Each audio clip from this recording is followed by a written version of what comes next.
Welcome back to the channel. We're going to talk all about snacking today. Snacking is one of those things that, boy, if we don't start thinking about snacking, we're going to get like out of control really quickly with calories. It's a trap I fell in for many years, just not thinking about calories that are coming from mindless eating, which is what a lot of snacking is. So we're going to talk about 6 ways that you can actually keep snacking under control and still make progress and not let it ruin your progress. Some things that you have to be aware of though, okay? So you're gonna go get your coffee just like normal. We're gonna come back here and we're gonna watch how we're gonna control snacking from this moment on.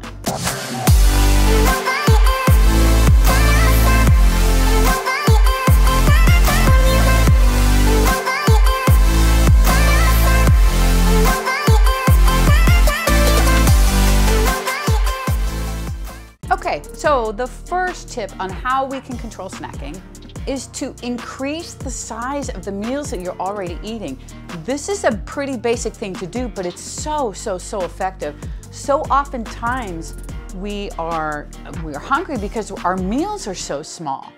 Increase the amount of protein that you're trying to get in every meal. Aim for like 30 to 40 grams of protein per meal. Add some veggies to that, something else, whatever, but keep the size of your meals pretty decent so you feel full and satisfied. That's the very first step, and this is super effective. The fuller you are, the less likely you're gonna be to go grab some chips or grab some crackers or cookies or whatever it is that you grab. So increase the size of your meals. Make sure you're getting enough protein per meal. 30 to 40 grams is a great place to aim for. Keep each meal that big and you may not even need your snacks after that. So let's get to the second tip. Okay, so the next tip is to become aware of your snacking, your mindless snacking. I think so much of our nibbling, our grazing that we do throughout the day is almost at a subconscious level. We're not even thinking about it. And because we're not thinking about it as a meal or anything substantial, it's just a bite of this, it's just a little bit of this, a handful of that. We don't even think of it as real. We certainly don't track it from a calorie perspective. And the first way to get a hold of that is you have to become aware that you're actually even doing that. So here's what I want you to try. The next time you find yourself going to your drawer that you open where all the chips are and the cookies and the crackers or whatever's in there, and you're about ready to reach in to a bag of something and start eating, stop and ask yourself this question first. Am I hungry? Make yourself stop, ask yourself that question. The answer probably is no. That's usually the answer. But even if you say, no, I'm not hungry, then what I want you to do is wait 20 minutes. Wait 20 minutes, go do something else. Go for a walk, go fold laundry, go do some squats and push-ups. Just go do something else for about 20 minutes. If after 20 minutes you still want something, allow yourself to have it. What you're gonna find is by, first of all, becoming aware that you're doing it. That's something that you're gonna practice and something that will help moving forward. But the waiting period, what you're going to find is that after that 20 minutes, you may not want it. You may not feel like, you know what, I'm not gonna go eat it. That feeling, that if there's a feeling that comes up of hunger, it may dissipate because it's not really hunger. It's maybe boredom. It's just things that we do out of habit. I'm guilty of this. I still find myself when I'm in the kitchen getting up, walking over to the drawer where we keep stuff and opening it. I'm going, wait a minute. I'm not hungry. I don't need this. Let me go do something, and later, if I want something, then I will allow myself to do it. So become aware, ask yourself, am I even hungry? Because asking yourself that question, and this is really important, asking yourself that question brings something from the subconscious now to the conscious. Like you are now fully aware that you are about ready to grab some food that you may not really need or be hungry for or whatever. That's the first step to all of this, is become aware that you're actually even doing it. So ask yourself that question, take a bit of a pause, a break, and then if you still want something, allow yourself to have something. So let's get to the next tip. Okay, so the third tip on how you might be able to control snacking is if you know that you have a trigger food, a food that you have in the house that you know you will go to, and you know if it's in your house, you're probably going to eat it. And you might eat a lot of it, or you're going to eat it a lot, you're going to eat it frequently. You may want to not have that food in your house temporarily. That doesn't mean, like, if pretzels are your thing, that you can never have pretzels again.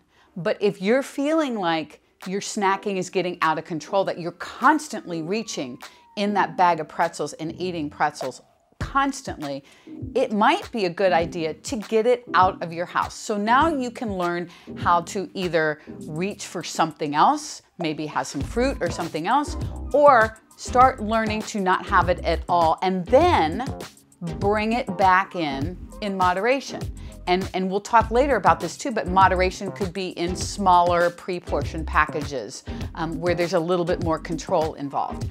But getting anything that you consider a trigger food, especially if you tend to binge on it, which just means you overeat it to the point of maybe not being able to stop, get that out of your house. That becomes a different issue.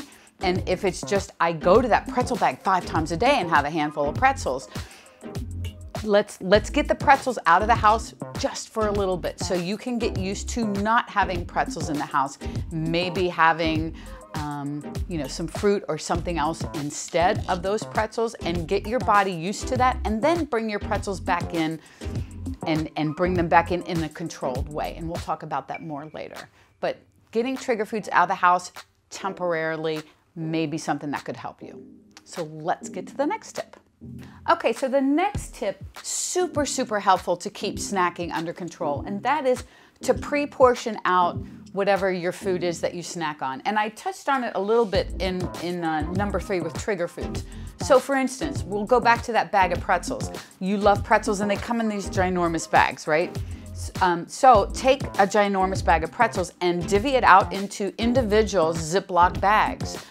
Smaller portion sizes, you can even weigh it out if you want to do that. Sometimes Ziploc even have those snack bags, which are even smaller, so you can control the quantity of what you have. You never really want to ever eat out of a big bag, and we're going to talk about that later, but pre-portioning out these snack foods keeps things in a reasonable amount, easy to track. You're allowing yourself to have some of these. It's not bad. You don't feel guilty about it. So pre-portion things out that come in larger boxes, larger bowls, containers, bags. Get them out of those and into smaller, individualized portions that you can allow yourself to have. That will make a tremendous difference and keep calories in control as well. So let's get to the next one. Okay, so in relationship to 4 and 3, we're talking about not eating out of a bag. And I think this is really important. If you can envision this, a big old bag of chips, right? You open this bag up and you start putting your hand in there. You have a handful of them or whatever. You take 3 or 4 chips at a time and you keep going back into that bag. And pretty soon that bag that was full is now half empty, maybe even more, because it's easy just to keep after it with this big bag of open chips right there for you. So instead of eating out of a bag, give yourself a rule. You never ever eat out of a big bag or a box or a sleeve of cookies or a bowl, however something would come. You never eat out of that container.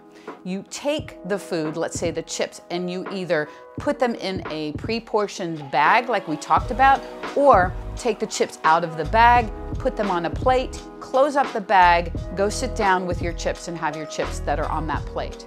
It's another way of pre-portioning out. But the point here is you never reach into the bag and keep going back into that bag. That's where you get into trouble, especially with something like nuts, because nuts are very calorie expensive to begin with. And the more you go back in for just the smallest amount of nuts, the more calories you are adding up very, very, very quickly. So pre-portion them out and or don't reach into the bag, but put them on a plate and go close the bag and sit down and enjoy whatever it is that you have, your chips, your pretzels, whatever. And then once you're done with that plate, you're done. It's another way to keep quantity in control, but yet allow you to actually enjoy what you love. So let's get to the last tip.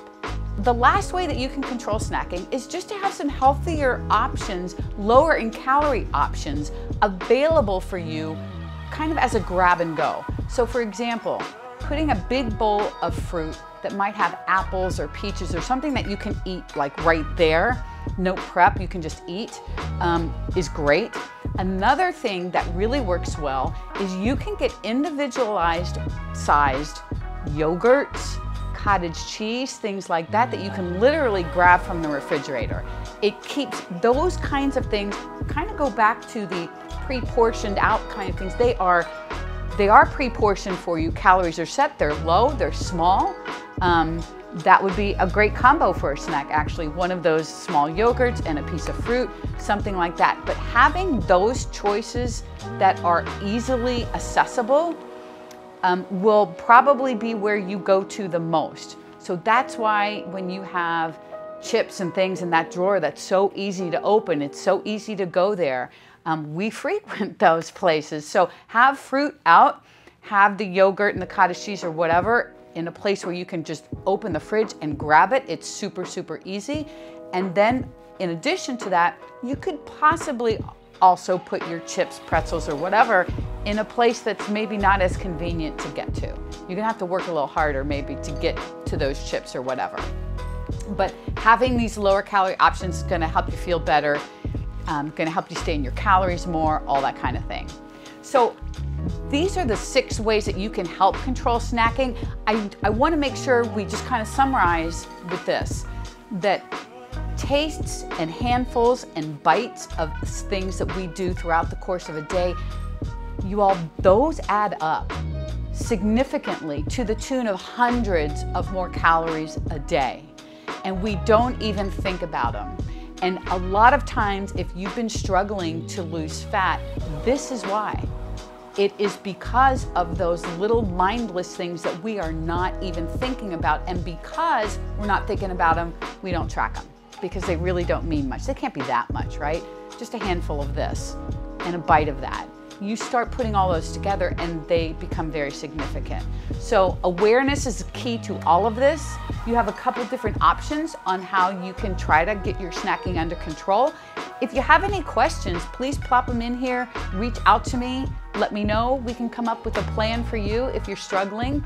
But I think this is your first step, getting that snacking under control. And you can do it. It's more than possible. So thank you for being here.